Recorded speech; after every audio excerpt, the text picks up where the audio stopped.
Hi, I'm Christina Shaffer with AllGen Financial Advisors, and today we're here to discuss the recent rise in rates and what it means for you. So key themes you'll see throughout this whole video is that we expect bond market volatility to remain high as markets try to tease out exactly when the Federal Reserve will be done hiking rates. So obviously, rewinding to earlier in the year when there was a mid-sized banking crisis to now, there's been quite the change in expectations, as you'll see later on, and quite the change in yields, as you'll also see. Things we're watching, obviously the Federal Reserve is very focused on fighting inflation, but we're also watching the labor market. This is their second mandate. So it's first is inflation, second is the labor market, in no particular order. It's just their two mandates. But we would need to see the labor market materially weaken before the Federal Reserve starts to kind of lay off the gas with the interest rates. Likewise, that could, if the labor market materially weakens, that could actually help bring inflation down as well. So just something we're watching. And then finally, we want to manage expectations that returns in the bond market are down year to date. So 2023 very well could end up being a third straight year of negative returns. You know, we still have a few more months left in the year, so this could change, but we just want to manage expectations that it could happen. So don't be surprised if it does happen. So as mentioned earlier, yields have climbed quite a bit this year. Things have been quite volatile. So you can see just rewinding in time back to the mid-sized banking crisis when it first started hitting the headlines. You can see the low in the 10-year Treasury yield in this chart here back in April. And the fact that this increase here has actually been more than a 1% increase between April and today. And in fact, just in the last few weeks, you've almost had this hyperbolic rise in yields, especially long-term yields, as the Federal Reserve met in September and signaled higher for longer, meaning that they plan to keep the Fed funds rate, the interest rate that they control to set monetary policy, higher for a longer period of time, potentially even doing more rate hikes. So that certainly sent the bond market for a pretty big whirl, and we've seen long-term yields rise, as you can see in this chart here. So this chart is of the Treasury yield curve, and what does that mean? That means that each diamond you see here on these curves are actually the yield that you would get on that specific maturity of Treasury. So you take all those yields and then you connect it with a line, and it forms the Treasury yield curve.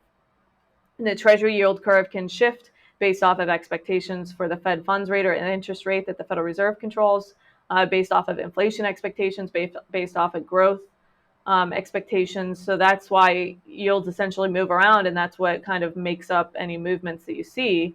And as the markets have finally started to digest this higher for longer stance of the Federal Reserve, you see this long-term yields have risen significantly relative to short-term yields staying relatively stable.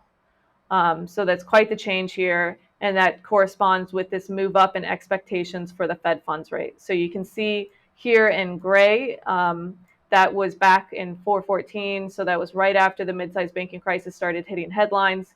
Markets were actually pricing in multiple rate cuts before year end. Now, if you go to the green line, representing 10/4, so the 4th of October, expectations have shifted up as the Federal Reserve put in place some policies and facilities that helped with the overall functioning of mid-sized banks, and we've seemingly averted a crisis. Markets have slowly, over the course of this year, started to price back up to the Fed putting in more rate hikes, potentially being on hold for longer. And so you can really see that here in this green line, that now the rate cuts that were originally priced in for this year have gotten pushed back to the second half of 2024, and risks are actually skewed to the upside that rates might even go higher than that. But what is this, what is all of the fundamentals of why the market's moving this way? I mean, we understand inflation, but there's also the labor market. And so one of the things we like to look at is job openings. That tends to be a little bit more of a leading indicator than necessarily payrolls added at a company. So you can see here in the dark blue line that there's 9.6 million job openings, and currently the total unemployed workforce is 6.4 million. So that's actually a shortage of roughly 3.2 million workers And this is just related to demographic shifts within the workforce. So you have a lot of baby boomers aging out of the workplace and entering retirement. And then you have the millennials, the Gen Z. If millennials are maybe already in the workplace, but you have these Gen Zers starting to come into the workplace. And there's just not as many of those people coming into the workplace as there are aging out. And so now you have this shortage of roughly 3.2 million workers. And that is conducive to workers having more pricing power for themselves. So they're able to ask for a higher salary, ask for higher wages, and then have more money to then go spend in the economy. And all of this can be conducive and supportive of inflation being a little bit higher than what we were used to in the pre-pandemic era. And so that's something we're watching. This is part of the reason why we think that inflation could end up being a little bit stickier than maybe people are expecting. Likewise, you can break down inflation into two different, to look at it from two different lenses. So here we have the good side. So that's in dark blue. You have the good side, goods inflation, and then services inflation. And you can see goods inflation has come down quite a bit. It actually turned negative for a period of time, which is one of the key factors as to why overall inflation has come down. But service-based inflation is still pretty elevated and hasn't come down in a very yes, it's come down, but it's not come down at the same rate at which goods inflation has come down. So we're watching this very closely, and this is crucial. This needs to come down in order for overall inflation to come down. And so one of the things that we did was we actually looked at the different components that make up that services-based inflation into actual areas like housing, and utilities in the dark blue, recreational services in red, transportation services in green, and food services and accommodations in yellow or gold. And one thing we do want to highlight is, yes, we know that the green line goes off the chart. That's because the chart's truncated so that you can actually see the more recent moves, but also still at the same time see what the long-term trend was pre-pandemic. So really, as the consumer is in a very healthy place, much healthier than it was coming out of the last recession in 2008. And they're still spending. When the consumer is healthy, what do? You want to spend money on vacations and travel, flights. You want to, like transportation services, you want to spend money going out to eat. So that's food services, accommodations with the travel, recreational services. And then, of course, I think many of us already know the housing market story, where supply is just still so low because interest rates are so high and it's keeping inventory low. It's actually being supportive of home prices and keeping that inflation a little bit more elevated. Likewise, you have things like insurance, homeowners insurance that rolls up into there, and that's of course potential for many of us is on the rise as more natural disasters occur.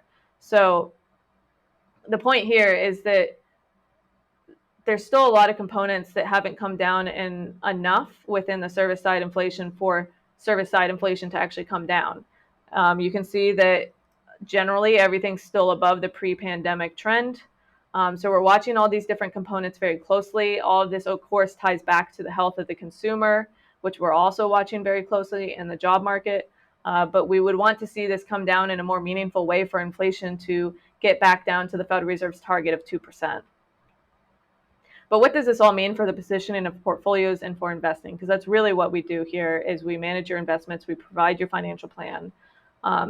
So how we're thinking about how this all feeds into our position in the portfolios is we're holding long-term treasuries and short-term treasuries. So long-term treasuries perform well when rates fall. Short-term treasuries perform well when rates rise. So it's kind of like a hedging of our bets, to where, irrelevant. There's obviously very high uncertainty and a lot of volatility expected for what's the Federal Reserve going to do. When are they going to be done hiking rates? And then when things change, they can change very quickly. So it's just much better to have exposure to both sides and be positioned so that no matter what, you have something in your portfolio that's performing well.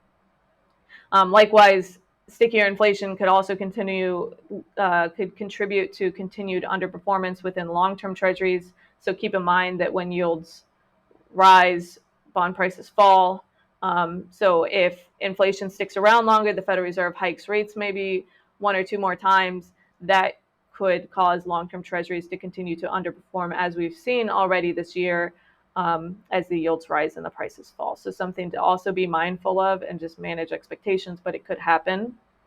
And then, of course, geopolitical concerns, given the recent news that we've seen with the attack on Israel. So, in situations like that, when markets kind of get spooked by geopolitical issues, you'll see this flight to safety where investors will be investors in riskier assets like stocks will then run over to safer assets like treasuries.